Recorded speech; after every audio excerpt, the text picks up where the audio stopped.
Hey guys, and welcome back to Beat 'em Up Joes.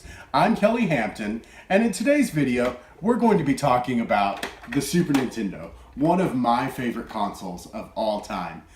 In this video, we're going to be walking through my collection, what I've gathered so far, what information I've gathered on the system and games for it, and just kind of give you a few tips on how you can acquire these games as cheap as possible and in the best condition. So without further ado, let's take a look. Some people call it Super Nintendo. I call it awesome.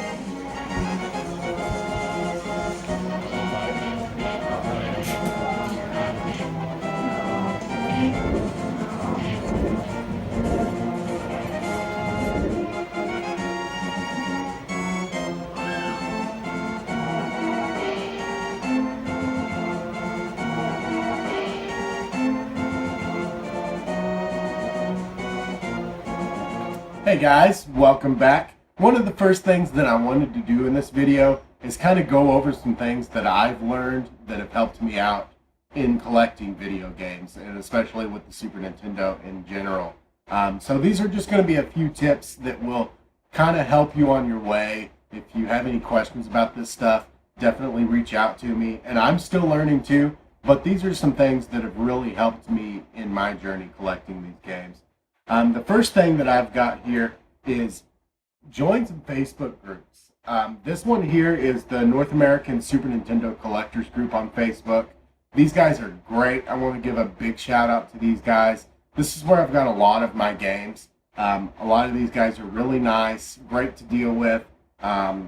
They have great prices because they're helping out collectors achieve their collections, just how they would like people helping them to achieve their collections. So there's a lot of cool people in here that I've dealt with, and a lot of people that I haven't dealt with, but I've just really enjoyed their knowledge on the subject. And so, and all of these guys in this group are very friendly. You never see anybody talking bad about each other. They're very respectful, and they all just love Super Nintendo. So definitely join some Facebook groups, especially North American Super Nintendo Collectors Group. Hook up with people in your hometown physically. And you know, one of the things that I learned from Metal Jesus Rocks is that, and this is one of my biggest tips for you, is always let people know that you collect video games.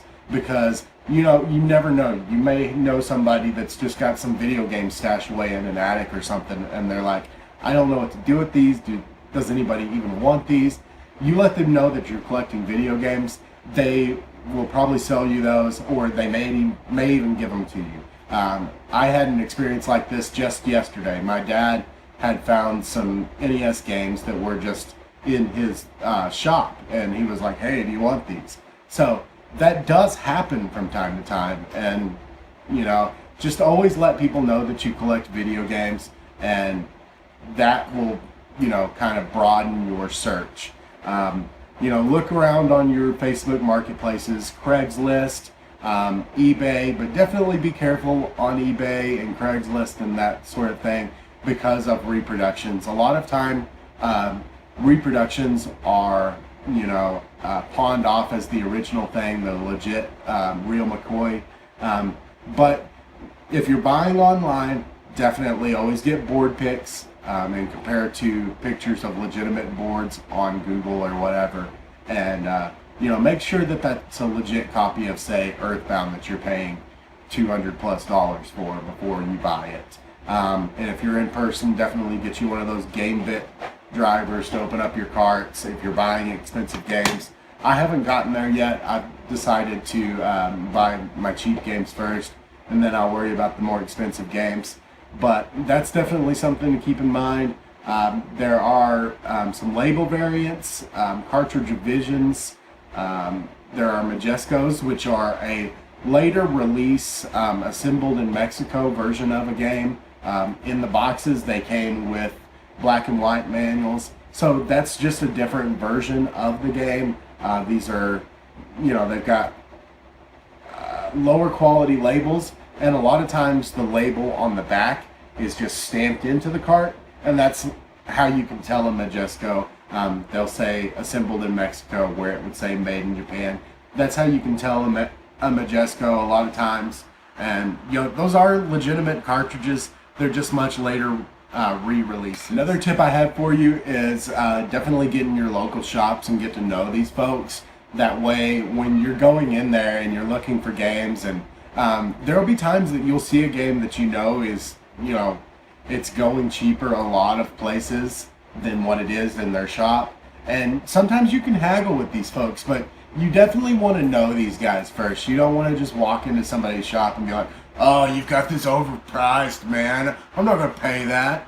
No, I mean, just, respectfully let these guys know that, say, hey, I've seen this a lot of places, like $5 cheaper. Is there anything that you can work with me? So get to know the guys in your local shops, and they'll be more willing to work with. And then eBay is a whole other can of worms. I'll probably do an entire video by itself talking about how to look for games on eBay, but it's definitely one way to do it. There are a lot of games on eBay. As video game collecting has blown up, a lot of resellers have gone to eBay, and I've got a lot of really great prices with eBay. You just really have to know how to use it, really. And there are probably other videos out there about this, so search on YouTube to find, how do you find good deals on eBay when it comes to video game collecting. I think Metal Jesus Rocks actually did do a video about optimizing your eBay searches for video games. So just be aware of that. You need to know how to use eBay to use it most efficiently.